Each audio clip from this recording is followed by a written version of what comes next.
new faculty and staff members to the Wallace Community College family, and they will be introduced in just a few minutes. I, along with many of you, spent a great deal of time this summer interviewing. In fact, we had 15 full-time positions that were filled and 36 part-time. So there's a whole lot of interviewing going on. Some of you, I think when you see Brooke Strickland, you start running somewhere to get somewhere. But when we interviewed our new theater speech instructor, I was reminded of what I learned in my freshman speech class just a few years ago. You're not supposed to laugh. But if I remember correctly, some of the characteristics of a good speech: you grab the audience's attention right off, you let them know up front what you plan to speak about, you're authentic, and you're brief. And we hear a lot of rhetoric from a variety of sources, and with the forgiveness of our outstanding speech faculty, I'd like to tell you this morning what I am not going to talk about. I'm not going to talk about the 2016 presidential election or the Russian collusion or fake news, April the giraffe, WikiLeaks, or tweets, or the fact that the Alabama Crimson Tide did not win the national championship. Nope, out of respect for Dean Tony Holland, I'm not going to spend any time talking about that.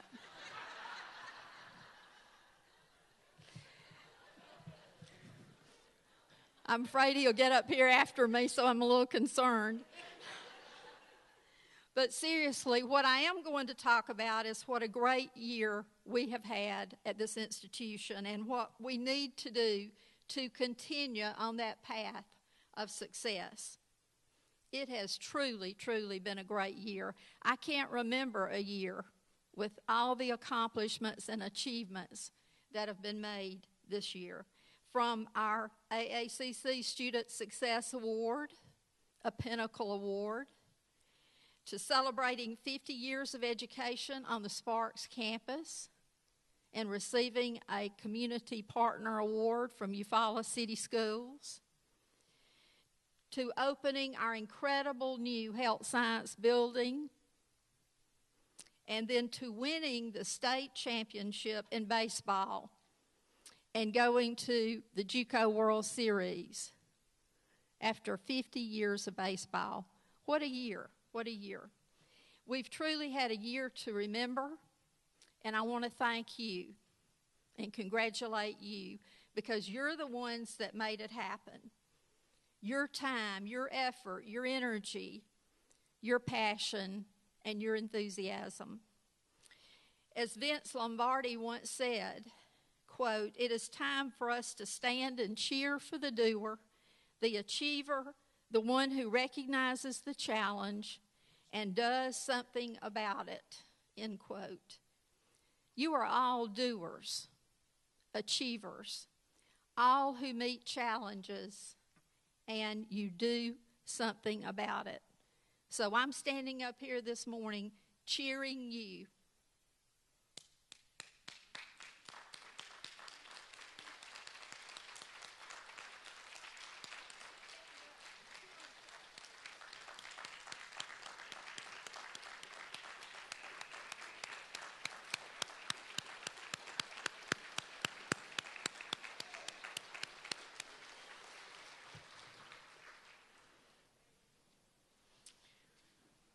We all know that success just doesn't happen. It has a reason. It has a moment of thought and effort and work to get there with success. And it's built little by little every day, from every small task to every large undertaking. because we are who we are today because we began yesterday. Now, as we stand on this mountain of success, let's think about where do we go from here? What's next? Well, first, we're going to enjoy the view from the mountaintop. We're going to do that at lunch especially. We're going to kind of have a good time as a result of all the hard work that's gone into this success. That's what today is about, enjoying the view. We've reached this goal and we're going to celebrate what we've done. And then let's learn from our experiences. I'm sure that anyone who has climbed a mountain learns new skills and they realize they've made mistakes. They have to fine-tune those mistakes. So we have to assess what we've learned from our climb and be better prepared for the next stage. And then let's thank those who have helped us along the way. Sir Edmund Hillary wouldn't have scaled Mount Everest without Tenzing Norgay. It's the people around us that help us as a team to succeed. So I'd like to ask you to take a moment in the next few days to thank your teammates, thank your spouse or significant other, your family and friends, staff, your peers, your God, and anyone else who has helped you along the way. And then finally, let's look to greater heights. Unless we've climbed Mount Everest, there are always other mountains to climb. And now that we've reached this level of achievement, we can't simply be satisfied with where we are. We can't maintain this level. We've got to move on. So we've got to look to the mountain that's higher and more of a challenge. We know that change is coming. There's always change in education. As long as I've been in it, I can't remember a time when change wasn't occurring. And Wallace Community College, though, is positioned because of your hard work to meet head-on the challenges that come our way. Our saws have been sharpened, you might say, by our successes, and we are ready to scale that next mountain. Well, what are some of those mountains? I'm going to mention just a couple, and you may hear some others as the dean speak this morning. Outcomes-based funding is a term you'll hear quite a bit about. A resolution was passed in the last legislative session that called for an advisory committee to develop a funding model called outcomes-based funding. And basically it is a model that will determine how the Education Trust Fund appropriations are made. The model developed will include metrics, perhaps efficiency, affordability, and effectiveness. Again, nothing's in concrete about outcomes-based funding yet. In fact, last Wednesday was the first meeting of the Advisory Council, and I attended the meeting, and they're simply getting started. Their report is due in January, so they've got a lot of work to do between now and then. And I think Dean Bell is going to share a little bit more information with us about outcomes-based funding. But in a nutshell, it's a way to appropriate the higher ed funds to reward colleges succeeding with students. In other words, student success. And as I said, the performance measures have not been outlined yet. As you know, we're now and have been funded totally on enrollment for the most part. And enrollment will probably be a part of outcomes-based funding, but it won't be the entire thing. So, yes, that's change. Again, the good news is that our saws are sharpened. Through our I CAN initiative, we're assessing our programs using success rates from classes and programs. We already speak this language. So, in other words, because of the work we put in yesterday, we're prepared for tomorrow. The next mountain we might face, or will face, is a tight budget situation. Again, that's nothing new, but I think it's going to be quite a bit harder this coming year. Again, Dean Bell's going to talk a little bit about that. You've heard me say before that Alabama's community colleges used to be state funded, and then we became state assisted, and now we're just state located.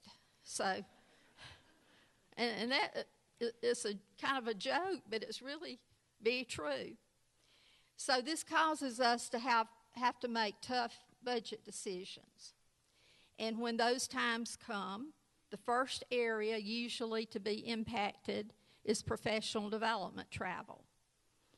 And while this is a current reality, the college is committed to using our limited funds as best we can to send faculty and staff to professional development activities, seminars, programs. We consider this an investment, but it's an investment that when you come back, that you share with your colleagues so that everyone learns what you've learned at those activities.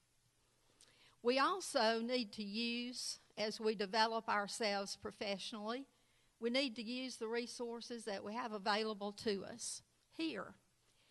And I think one of the best ways to improve professionally is to remain abreast of what's going on in community colleges across the nation. The college is a member of the American Association of Community Colleges. We call it AACC for short. It's made up of over 1,200 community colleges in the nation. They have excellent resources on their website, and it's focused totally on community colleges. There are publications.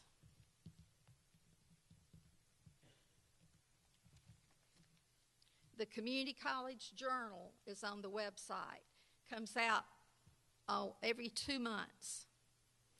And the subjects may vary. Many times it's on leadership, workforce development, technology, and then oftentimes very specific information on academic and technical programs. So the information varies. They also have a publication, Community College Week, and that's on there. And our own Dean Holland has had several articles in this publication and some others as well. They have white papers and other research information that would be helpful. So when you leave for lunch today, we're going to give you a handout that will give you step-by-step how to get on the website for the American Association of Community Colleges. And this will help you to keep up to date on what's going on in community colleges. They don't deal with university information. They don't deal with K-12, except they may talk about partnerships with K-12 or partnerships with universities. But it is almost totally focused on community colleges. And as I said earlier, change is something that we have to deal with, that we'll always face. And what we in education learn from change really can become defining moments in our students' lives. Sometimes we need those mirror moments when we take a look at ourselves and how we can improve ourselves and remind ourselves that change can be good, even when it comes in the shape of outcomes-based funding and tight budgets. What we can do is to be willing to look at change and look at it as a way to better serve our students and what we do each and every day to serve students. We can't ever rest easy on accomplishing what we have to do in education. So yes, today we are standing on top of a mountain, and our challenge is to identify the next mountain that we face for ourselves and our students. We know we have what it takes to meet that next challenge, and we know that we can fulfill our mission of creating opportunities for students. That is what we're all about. Opportunities that will allow our students to have a better life as a result of an education. That is what we do. That is what we do. And I want to thank you again for what you do each and every day to help students. And isn't it rewarding? It is so rewarding. Before I close, I do want to thank the Professional Development Committee, chaired by Keith Boozer. And would members of the Professional Development Committee please stand? Let's give them a hand.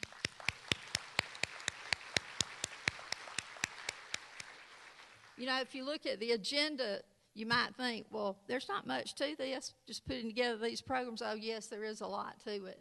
Just ask the members of that committee. And also, as I mentioned earlier, we're going to have a very nice lunch celebrating our accomplishments.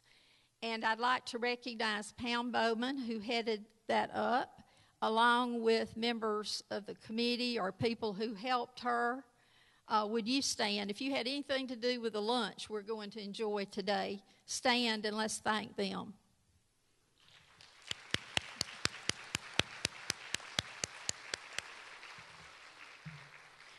As we go through the program, the deans will introduce the new family members of Wallace. But I'd like to ask Ms. Leslie Reeder to stand. She's trying to hide back there. After a national search and much interviewing, she has been appointed our new Dean of Instruction, effective September 1.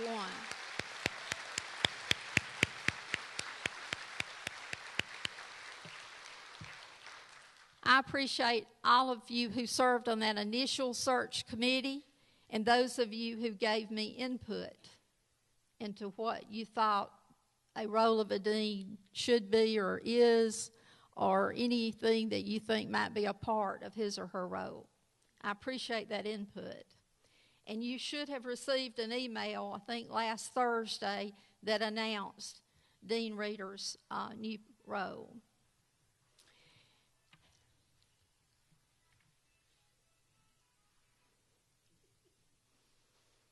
I'll close by saying to Dean Tony Holland as he retires that we know you're not retiring. You might be just leaving us physically. But you have accomplished so much, not only as an administrator, but also as a faculty member and division chair. So we know you can't just leave us. You may leave us physically, but you can't leave us mentally and emotionally and perhaps even affectionately. Your job has been one of the most important in education, and that is helping minds, young minds and minds not so young perhaps, to dream big and help them have the confidence and the mindset that they can dream big and they can succeed. And through your leadership, to give them the tools for that, the tools to be successful. Dean Holland is unrivaled in his peers in other colleges. And we know you can look back on your 32 years of education and know with intense pride, a great sense of accomplishment, and with enthusiasm for what you've accomplished at Wallace Community College. And we appreciate what you've done. Thank you for what you've done. And congratulations on your next chapter of your life. Let's give him a hand.